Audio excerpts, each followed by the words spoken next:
Dear students, I am Dr. Rajiv Sapre.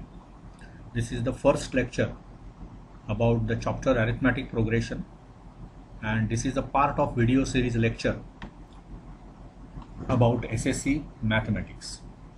So we will first understand, because what you have to study in this chapter, what is meant by sequence. Sequence म्हणजे काय हे तुम्हाला आधी शिकायचं आहे. मग arithmetic प्रोग्रेशन्स म्हणजे काय, जॉमेट्रिक प्रोग्रेशन म्हणजे काय, आणि मग दोन फॉर्म्युले आणि त्याच्यावर आधारित प्रॉब्लेम. कुठले दोन फॉर्म्युले? अरिथमॅटिक प्रोग्रेशनची nth टर्म, त्याला जनरल टर्म म्हणतात, ती काय असते, आणि मग पहिल्या n टर्म्सची sum of n terms of AP. हे n टर्म्स ऑफ एपी जे इथे लिहिलेलं आहे ते ठीक आहे, परंतु sum of first n terms of AP असं ते खरं असलं पाहिजे. ठीक आहे, we will come to that. तर चॅप्टरचं नाव, as I told, it is sequences arithmetic progression. So we will begin with what is sequence. See, लक्षात घ्या, काही आपण नंबर्सचे सिक्वेन्सेस लिहूया. म्हणजे समजा मी हे असं लिहिलं 1, मग say 5, then say 10, then say 25, then 111, then say 123, okay, and so on. This is first sequence, suppose. Okay, second sequence हा नेहमी अनएंडिंग असतो, म्हणजे त्याला अंत नाही, ते चालूच राहणार टर्म्स.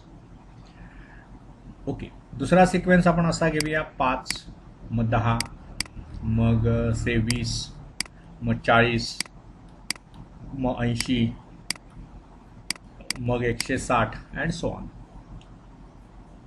तिसरा घेऊया 1, 11, 111, 1111, 1111, 11111, 1,11,111 अँड सो ऑन.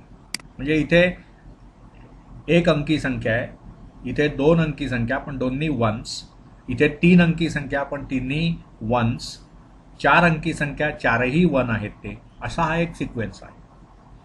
वेगवेगळे सिक्वेन्सेस आपण लिहितो. मग समजा मी असं लिहिलं 2, 5, 8, then say 11, then say 14, then say 17, 20 and so on. ठीक आहे. पाचवा एक सिक्वेन्स लिहूया आपण, say 5, then say 3, then 1, then -1, -3, -5 and so on. वेगवेगळे सिक्वेन्सेस आपण नंबर्सचे लिहिलेले आहेत. तर कसं आहे बघा, असा समजा मला सिक्वेन्स दिलेला आहे and I am asked what is the next term, पुढची टर्म काय. तर मग मी नेहमी काय करतो, या दोन टर्म्समध्ये काय नातं आहे. तर ही एकची समजा 5 पट आहे असं पण म्हटलं, तर मग ही 5ची 5 पट पाहिजे पुढची, तसं नाही आहे. किंवा इथे 1 आणि 5 मध्ये 4चा डिफरन्स आहे, पण इथे मला दिसतंय की 5चा डिफरन्स आहे.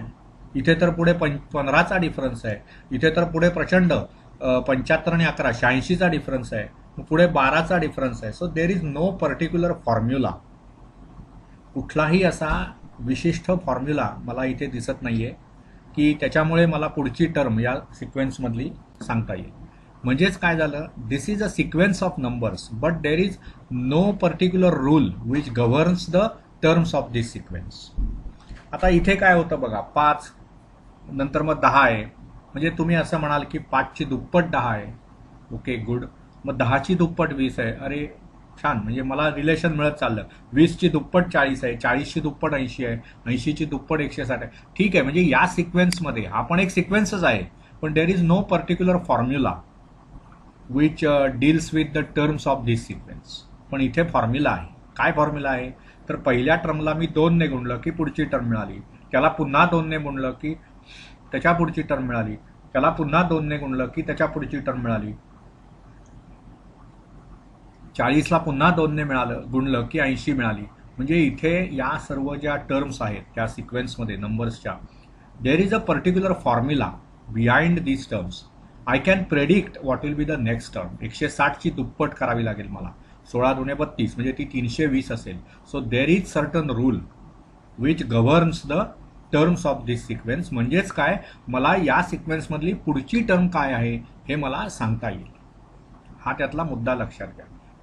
तिसरा सिक्वेन्स बघा आता, 1, 11, म्हणजे काय झालं, हा एक सिक्वेन्स आहेच ना, त्याला एक वेल डिफाईन्ड रूल आहे. परंतु इथे काय रूल आहे बघा, पहिली संख्या 1 अंकी आहे, दुसरी 2 अंकी आहे, तिसरी 3 अंकी आहे, चौथी 4 अंकी आहे आणि प्रत्येक अंकी संख्या जी आहे त्याच्यामध्ये 4 वेळा 1 किंवा 5 वेळा 1 किंवा 6 वेळा 1 असं तुम्हाला दिसतंय. म्हणजे ह्याच्या पुढची मी संख्या सांगू शकतो ती काय असेल, 7 अंकी संख्या असेल की ज्याच्यामध्ये प्रत्येक अंक हा 1 असेल. त्यामुळे इथे पण एक रूल आहे, I can tell the next term. इथे बघा आता 2 आणि 5 म्हणजे काय झालं, असं झालं का ती 2ची दुप्पट करून 1 मिळवला आहे. मग तसं असेल तर 5ची दुप्पट आणि 1 अशी संख्या पाहिजे, 11 पाहिजे तिथं, तसं नाहीये.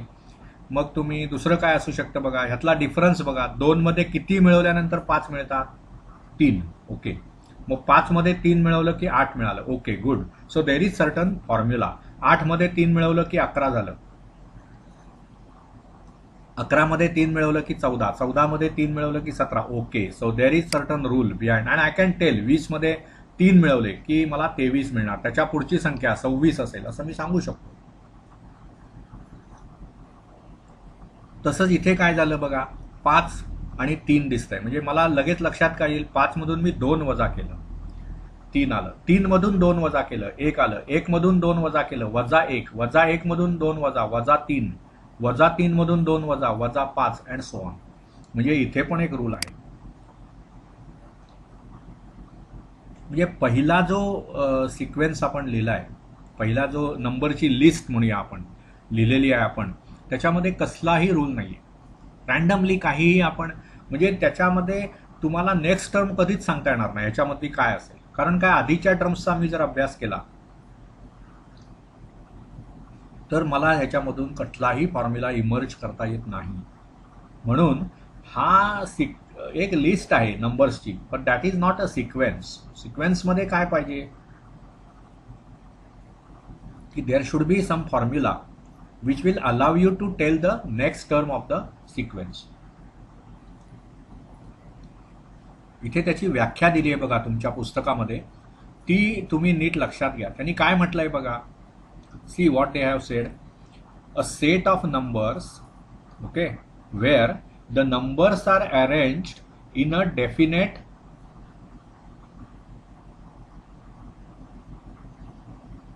order like the natural numbers. Natural numbers म्हणजे कुठला सेट बघा, तुम्हाला माहिती आहे नॅचरल नंबर म्हणजे कुठला सेट, 1 2 3 4 एटसेट्रा, हा नॅचरल नंबर आहे. मग ह्याच्यामध्ये एक ऑर्डर आहे, पहिल्या संख्येमध्ये 1 मिळवला की पुढची, त्याच्यामध्ये 1 मिळवला की त्याच्या पुढची, त्याच्यामध्ये 1 मिळवला की त्याच्या पुढची. लक्षात घ्या. म्हणून सेट ऑफ नंबर्स, हे सर्व नंबर्सचा तुम्ही अभ्यास करणार आहात. सिक्वेन्सेस ऑफ नंबर्स, सिक्वेन्सेस हे फक्त नंबर्सचे असतात असं नाहीये. आता तरी आपण नंबरचा अभ्यास करणार आहोत, लक्षात घ्या. मग असा नंबर्सचा सेट की where the numbers are arranged in a definite order. कशी डेफिनेट ऑर्डर, जशी नॅचरल नंबरच्या संख्यांमध्ये असते तशी एक काहीतरी ऑर्डर त्याच्यामध्ये असली पाहिजे. मग आता आपण काय करूया की हे जे नंबर्स आहेत, म्हणजे हा जो सिक्वेन्स आहे पर्टिक्युलर, हे तीनही शेवटचे 3 सिक्वेन्स 4 5 आणि 6 आणि नंतर दुसरा सिक्वेन्स, ह्याच्यावर आपण लक्ष केंद्रित करूया. ठीक आहे. हा जो सिक्वेन्स आहे त्याच्यामध्ये काय घडतंय बघा, 2 5 8 11 14, म्हणजे ह्याच्यामध्ये काय झालं, कुठल्याही 2 कॉन्झिक्युटिव्ह टर्म्स, कॉन्झिक्युटिव्हचा अर्थ काय, एका मागोमाग येणाऱ्या टर्म्स म्हणजेच कॉन्झिक्युटिव्ह टर्म्स, म्हणजे 5वी आणि 6वी टर्म ह्या कॉन्झिक्युटिव्ह झाल्या. म्हणजे त्या आता टर्मला असं लिहिलं जातं, टी फॉर टर्म आणि सफिक्स लिहायचा 5, T5 म्हणजे 5वी टर्म, T6 म्हणजे 6वी टर्म, T7 म्हणजे 7वी टर्म, T8 म्हणजे 8वी टर्म, असं आता टर्मिनॉलॉजी लक्षात घ्या. T1 म्हणजे पहिली टर्म, T2 म्हणजे दुसरी टर्म, असं सर्व. मग तुम्ही T6 मायनस T2 केलं तर हे डिफरन्स झाला, पण कॉन्झिक्युटिव्ह टर्म्स आहेत का त्या, नाही. कॉन्झिक्युटिव्ह टर्म्स कुठल्या, T1 T2, T2 T3, T6 T7, T7 T8, यांना आपण कॉन्झिक्युटिव्ह टर्म्स म्हणतो. कॉन्झिक्युटिव्ह टर्म्स म्हणजे मराठीमध्ये एका मागोमाग येणाऱ्या टर्म्स त्या सिक्वेन्समधल्या. मग त्यांचा डिफरन्स जर कॉन्स्टंट असेल बघा मी हे सर्व इरेज करतो आणि पुन्हा मी तो सिक्वेन्स लिहितो ज्याच्यावर आपल्याला कॉन्सन्ट्रेट करायचं आहे. कुठला आहे बघा 2 5 हा जो सिक्वेन्स आहे ना that I will write. Okay, आणि त्याचा जरा आपण अभ्यास करूया so that you can understand. See आपला सिक्वेन्स काय आहे बघा. It is 2 5 8 11 14 17 and so on. मग काय झालं बघा. T1 इथे 2 आहे, T2 इथे 5 आहे, T3 इथे 8 आहे, T4 इथे 11 आहे एटसेट्रा. T5 एक लिहूया आपण. T5 आहे 14. ओके, T6 आहे 17. So on. हे संपलं नाही. सिक्वेन्स जेव्हा लिहिता तुम्ही त्यावेळी तो इन्फायनाईट असतो, त्याच्यामध्ये एंड नाही त्या सिक्वेन्सला. It will go on. Numbers will go on increasing or decreasing according to certain formula. मग आता इथे काय होतंय बघा. T2 मायनस T1 जर मी काढलं तर 5 वजा 2 म्हणजे काय होणार 3. T3 मायनस T2 जर मी काढलं तर काय होईल बघा. T3 8 आहे, T2 5 आहे, म्हणजे 8 वजा 3. पाय तर मी इथे लिहितो 8 वजा 5 म्हणजे 3 आहे. Okay, T4 T3 minus T2 sorry T4 minus T3 काय होईल बघा. T4 किती आहे बघा 11 आणि T3 किती आहे 8. 11 वजा 8 म्हणजे 3 आलं. ठीक आहे, म्हणजे काय होत गेलं बघा. इथे प्रत्येक वेळी कुठल्याही 2 कॉन्झिक्युटिव्ह टर्म्स मी जर घेतल्या तर त्यातला डिफरन्स कॉन्स्टंट आहे 3. हे चालूच राहणार पुढे. दिस विल गो ऑन. म्हणजेच जनरलाइज करताना गणितामध्ये काय केलं जातं की हे असं T3 T2 T4 T3 असं न लिहिता आपण असं म्हणणार Tn+1 म्हणजेच काय n+1वी टर्म वजा Tn म्हणजे nth टर्म. बघा nth टर्मच्या पुढची टर्म कुठली असणार n+1th टर्म. हा जो डिफरन्स आहे ना तो कॉन्स्टंट असणार. किंवा तुम्ही असं लिहू शकता Tn minus Tn-1 is constant. म्हणजे nth टर्म त्याच्या आधीची कुठली n-1 म्हणजे n जर 5 घेतला तर ही T5. मग n-1 n जर 5 असेल तर n-1 हे किती होणार 4 होणार. म्हणजे इथे तुम्ही काय करणार T5 मायनस T4.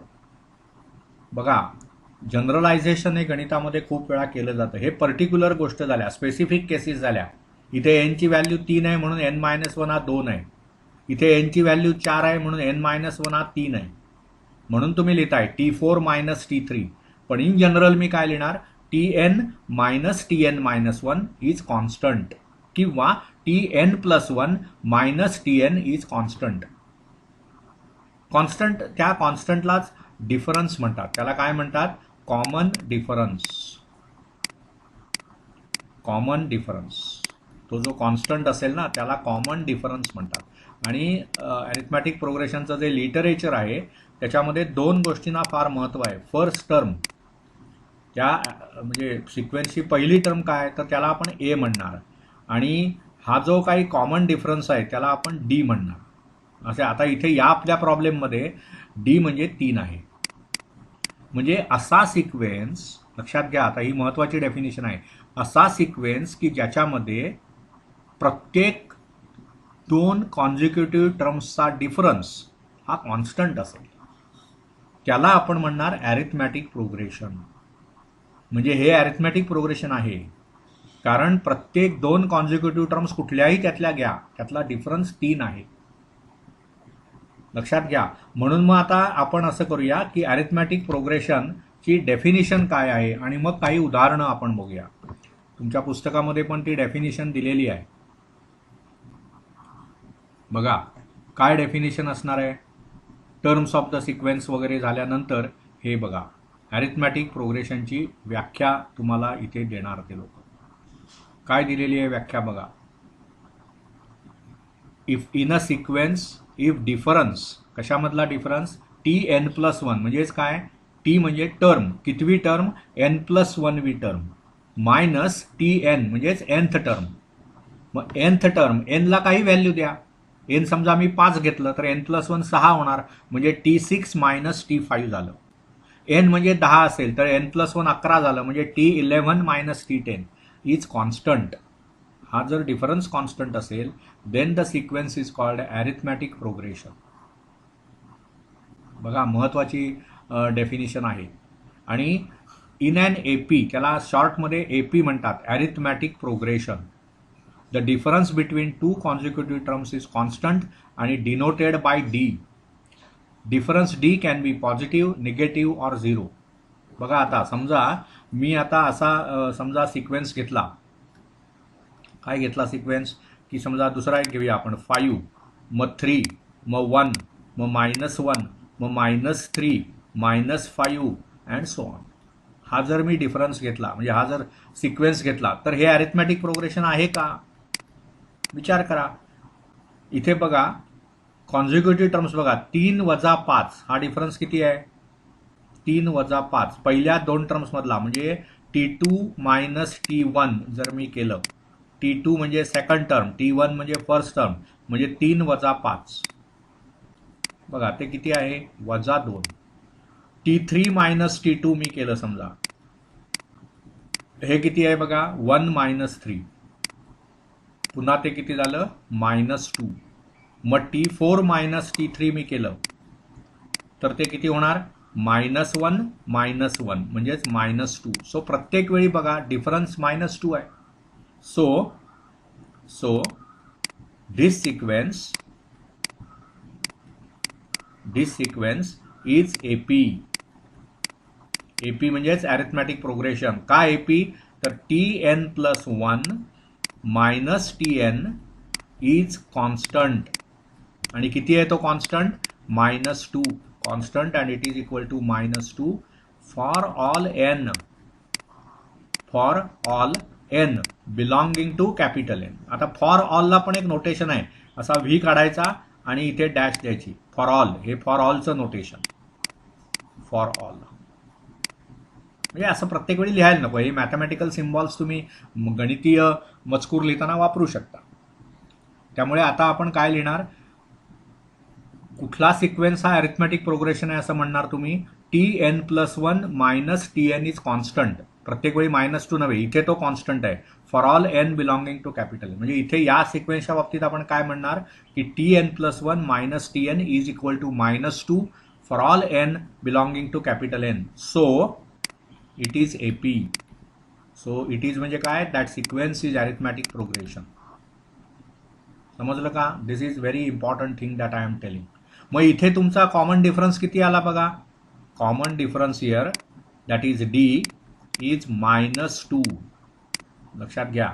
दुसरा एक सिक्वेन्स आपण बघूया.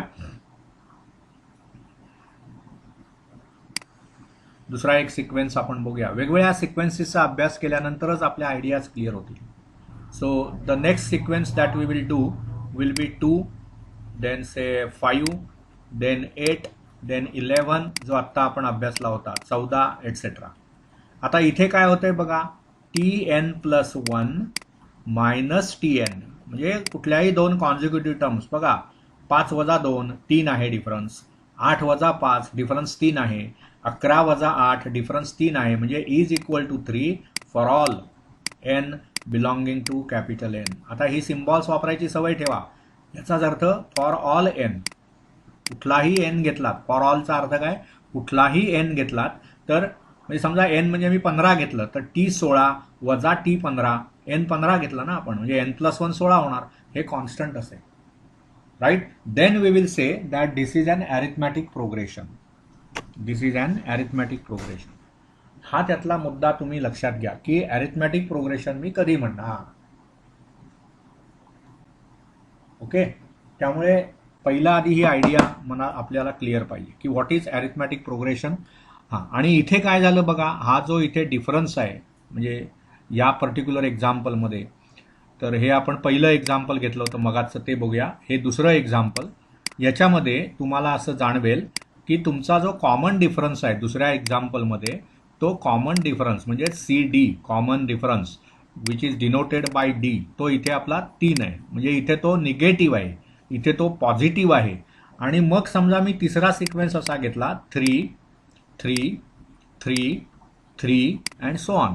प्रत्येक टर्म 3 आहे त्याची, म्हणजे कुठल्याही दोन कॉन्झिक्युटिव्ह टर्म्स मी घेतल्या, इथे याच्यामध्ये काय होणार बघा, Tn+1 minus Tn is equal to 0 for all n belonging to capital N.